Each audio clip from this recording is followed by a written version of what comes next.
most health practitioners are busy. They're booked and they're busy. The key is, are you booked and busy with the right client for you? If you were to go look at the last 4 weeks and take a look at all of the hours you've put into work, are you working with the right clients? Ask that question. And if you're working with 95% the right clients, right? So whatever that means for you, but are they paying the right amount for your service? Are they exhibiting the right behaviors? I mean, one of the most important exercises we do leading into the Levership program is a results behavior matrix, customer analysis. We take a look at it and we understand who are the top 5% of your customers, who are the bottom 5% of your customers, who are the customers who bring you a lot of revenue but don't maybe have the behaviors you want, who are the customers that have the behaviors you want but don't use you as much. And this is it's a really important exercise to do, because you'll see, I doubt you need more work, but I bet you could benefit from better work. My point of reference for this is the days of running a web design and marketing agency. And when I think about behavior, that sort of brings to mind the horrific clients I might have had over the years, who were hard to please, who complained, who nickel and dime, didn't, wanted everything for free. So I think that's pretty common if you run an agency, to try to weed those clients out at the beginning and sort of figure out who are the ones who are going to be a pain in the ass. And oftentimes we used to charge a pain in the ass fee. We wouldn't tell them that, but we would, triple our price just to say like, hey, if they bite, then at least we're getting covered for it. But when I think about, physios, vets, therapists, things like that, I wouldn't typically think, I would think that everything's pretty standardized and every client's the same, but you don't tend to see that. I think when we see other industries that we maybe aren't under the hood of, we see a simpler business, but then any business you get into under the hood has the exact same issues you're running. Like, think about pet owners and think about different types of pet owners. Yeah, true. Right. Like there's people who do the regular checkups, who make sure the dental's done, who make sure that their pet is in the right condition. And then there are those that there's the 911 call every 9 to 15 months and they've done absolutely nothing. There are certain people who have pet insurance. There's other people who don't have pet insurance, right? So what type of client are you looking for? In the physio world, like there are people who are like, I want the service, but I'm only going to use the service to the point that my benefits will cover it. That's one type of client. There's another type of client that is like, I want to get back. I don't really care what it costs me. So do you understand what type of clients you're attracting? I mean, if you're working with the clients that are dependent on their insurance, you may decide that you got to deliver the service in a different way, which means they're going to have to do more of the work at home because there's a limited number of treatments that you can do with them. And there is no good or bad in my world, right? There's just better fits for you and you got to watch out, go like, what am I delivering? Who do I want to work with? Do I have a different way of delivering with different companies? I mean, we run this Levership program, right? And we can unlock a lot of value, but do we unlock the same amount of value for every customer? No. If I'm working with a $40 million company, over the course of a 2-day strategy session, you can find a $600,000 just do it.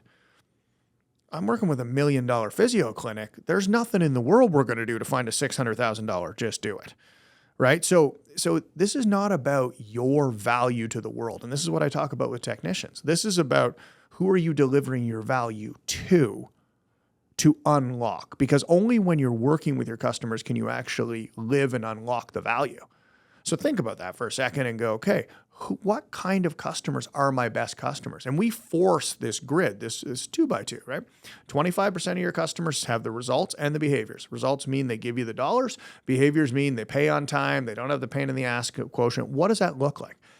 25% of your clients have the behaviors but don't give you the revenue. 25% of your clients give you the revenue but not the behaviors. And 25% of your clients don't give you the revenue and don't give you the behaviors. Can you see that?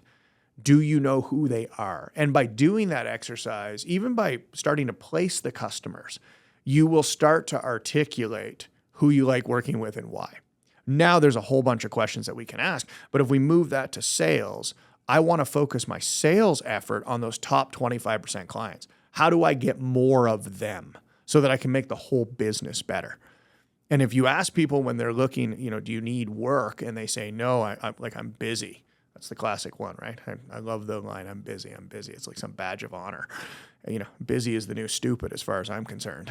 And look, sometimes I'm stupid. But when you look at, are you busy? Are you working with the right clients, unlocking the right amount of value with them every day? And if that's only 1 in 10, you have a huge sales and marketing opportunity, a massive one, to go get more of the right client for your business. How do you get more of the right clients from the sales and marketing perspective? Is it about messaging? Like, for these types of health practitioners, is it, they're getting people mainly from like Google searches and, finding their, where their local businesses, they're businesses that rely on the customer's proximity to them. So how do you actually filter out poor fit customers at that stage? There's a lot of ways to qualify a customer. Right? One of the most important things we do is with our core referral network, we get really clear at creating the conditions by which we are a good match if they have a customer. So with your referral network, you can work upstream so that they send you only the right ones. Google search, etc., when they call in, there's always a set of questions that you can ask to qualify a customer very, very quickly. Right? I'll go to the wine world for a second because this story is just so much fun. We worked with a winery and they had a bunch of people coming in. They would hire summer students for the surge capacity, but they would end up often with a mismatch. They'd end up with a student who knew nothing about wine talking to someone who could have been a subscriber and $1,000 sale, but that person wasn't able to work with them, but they were trying to service them. So we just got them to ask 2 questions. Okay. The first one is, tell me about what you like about wine. And immediately they would describe it in one of 3 ways, right? They'd start talking about the nose. Okay. We've got a connoisseur here. They would describe a brand that they had at home. Okay. We got somebody in the middle and we know where they are. Or they'd say like out of a box. Well, now you have your value shopper. Those 3 shoppers are welcome in my shop, but I want to make sure they're interacting with the right person. So if the person would describe the nose, immediately, if it was a younger staff, they would go and get the sommelier and make sure that they took that person to the room upstairs and they would give them a totally different treatment because the opportunity was totally different. So the reason why I use that example is that they knew how to ask that first question to qualify the individual. Now, if the person said looked a little unsure and said out of a box, the next question they would ask them is this for you or is this a gift? So then they knew how to take the next level. If it was out of a box and for them, they knew where to take them. If it was talking about the nose and it was a gift, they knew where to take them. Right? So those 2 questions alone allowed them to qualify the individual. Customers to the right place. And you can do the same thing with your front desk.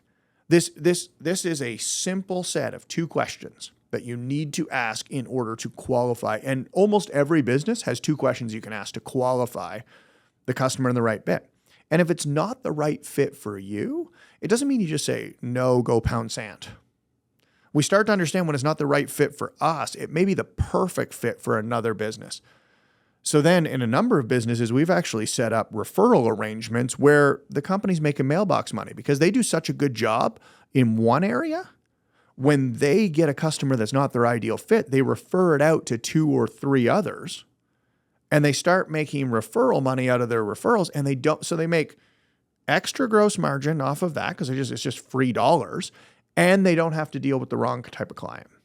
Selling the sawdust. Exactly. And so these are really easy things you can do to make sure that when you're selling to an individual, you understand how to do the qualification up front so you know what kind of client it's going to be. And don't get me wrong, if you're low on revenue, you probably have to take some fits that aren't ideal. But we should know we're taking non-ideal fits so we know how to get into that room and manage that room. And we don't go in with the false expectation that I'm walking into an ideal customer.